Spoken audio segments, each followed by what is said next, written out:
Hi, hey, hello, this is the Baker's Review and welcome to my channel. Quick recap. In episode 1, the winner was Widow Von Du.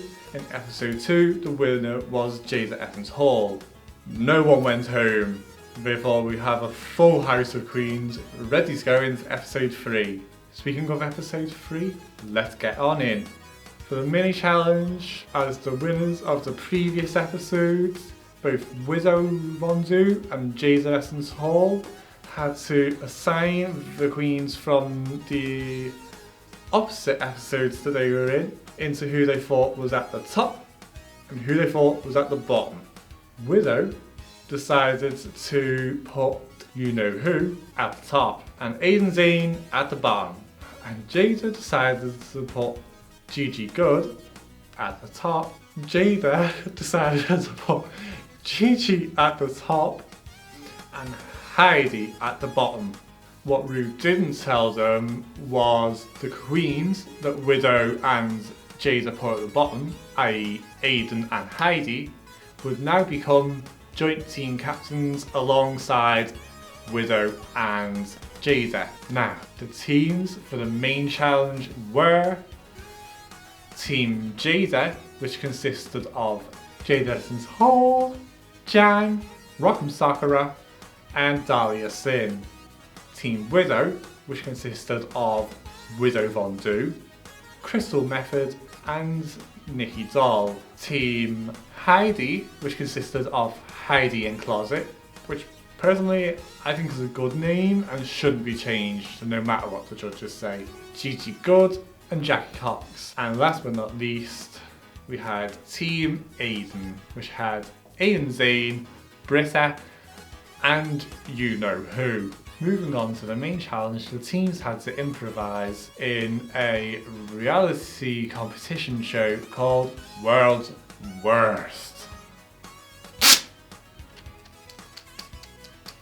Up first was Team Heidi, and they were performing as the Del Rio Trio, dressed as a bunch of old ladies attempting to sing, and it went real bad. So bad someone died, but in this case, that was good. Up next was Team Widow portraying as Girl Scouts / entrepreneurs, and they were trying to pitch to the judges their very own nut butter. It's not good when the team gets outshadowed by the props, and the squirrel had more airtime than all three of them combined. Up next was Team Jada, or better known as the Fruity Patooties. 3 out of the 4 sold it to me.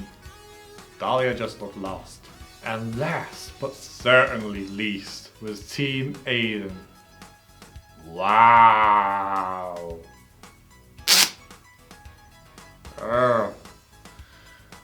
No amount of paracetamol is going to help get rid of the headache that I got when watching that team. It was awful. Now we're up to our favourite part of the review, the runway. Up first, the host, RuPaul. I'm giving this look a 7.5 out of 10. Yes, really, that low.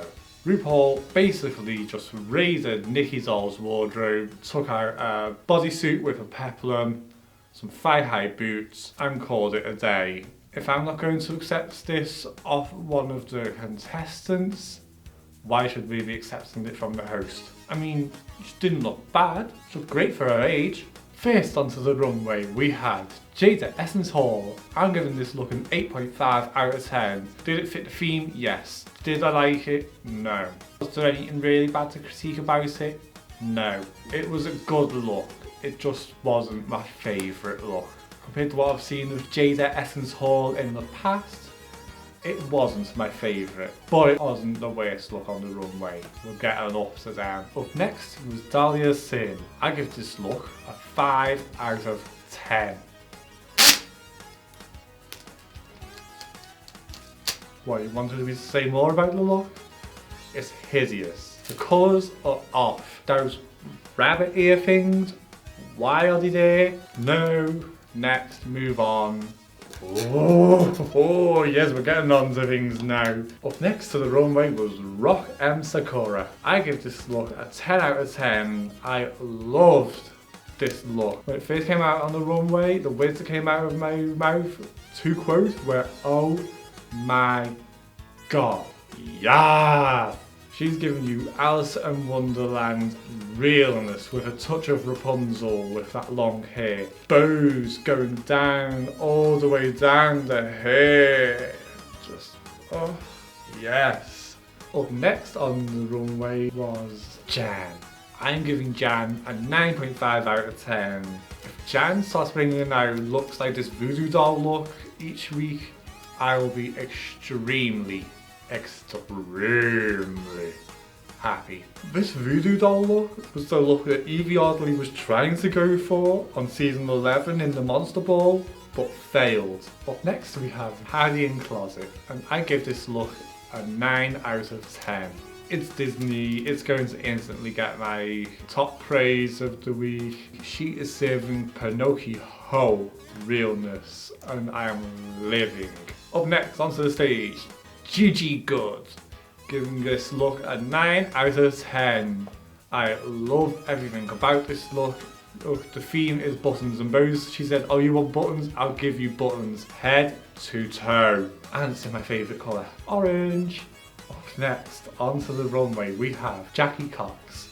And I may be alone on this look. I'm going to give it an 8.5 out of 10. I actually really enjoyed this look. It was giving me very Mary Poppins vibes, and it was just making me want to just shout out supercalifragilisticexpialidocious. Yes. Okay, on to the next queen. We have John Wayne Gacy.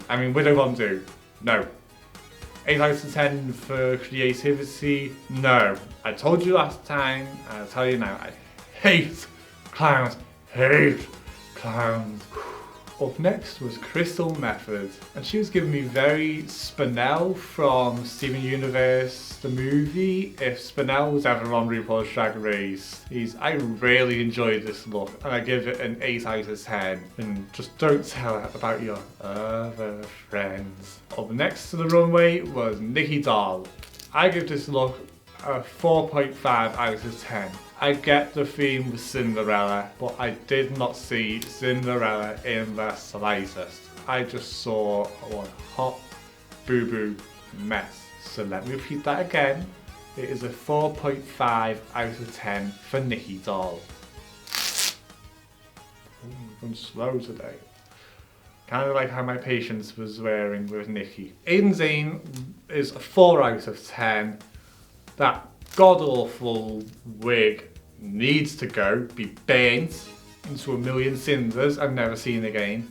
The outfit, the sweater dress, did not fit her. It was poorly fitted in a category called bows and buttons. I'm only giving like about 5 bows on the shoulder area and nothing else. No, you heard me the first time. 4 out of 10. Up last, but certainly not least, on the runway was Britta. I give this look an 8.5 out of 10. Did I like the look?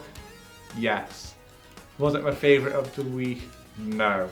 Now moving into the lip sync, and I honestly don't even know why I'm talking about the lip sync. It was awful. Do they get the fan? Do they not get the fan? They're getting the fan.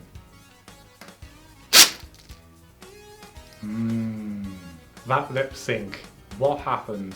Let's clarify before we jump right into it. The bottom 2 of the week were Dahlia Sin and Nikki Doll. They had to lip sync to the song Problem by Ariana Grande featuring Iggy Azalea. And if I had my way, I'd send them both home. But hey, at least I know that if I was ever in the bottom 2 against either one of them, I would send both of them home easily.